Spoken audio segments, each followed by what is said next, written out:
Durlston Castle and Country Park.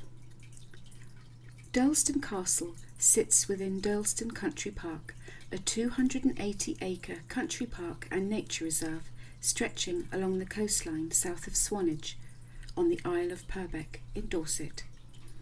It was built in 1886. This area is also widely known as the gateway to the Jurassic Coast. The castle was never a real castle. It was purpose-built by George Burt as a restaurant for the visitors to his estate. A local man from Swanage called John Mowlam was a stonemason and builder. He was the founder of the quarrying and construction company Mowlam. He and his nephew and business partner, George Burt, wanted to give something back to their hometown, which was the source of their Portland and Purbeck limestone, popular for building at that time.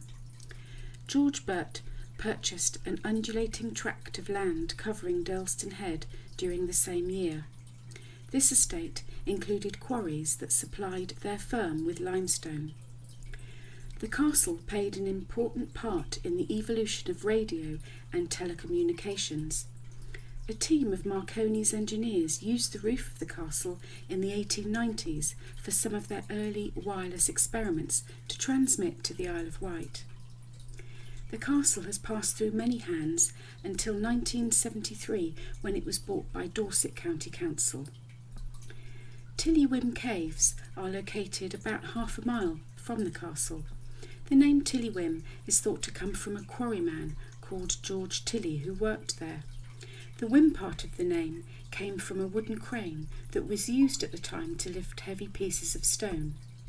These caves were predominantly used in the 1800s as Purbeck stone was extremely popular, and during Napoleonic times the stone was used to build fortifications along the south coast. After the war came to an end, the demand for stone slumped dramatically and the caves were closed. In 1887, George Burt opened the caves as a tourist attraction. However, in 1976, the caves were permanently closed due to rockfall.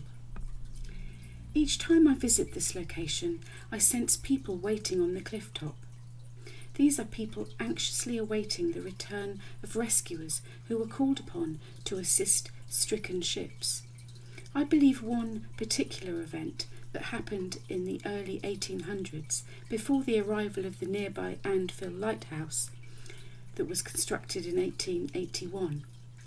I also sense a tragic event at the top of the caves, just off the path to the lighthouse. When I visited, I had a horrible sense of vertigo and felt as if I wanted to jump over the edge.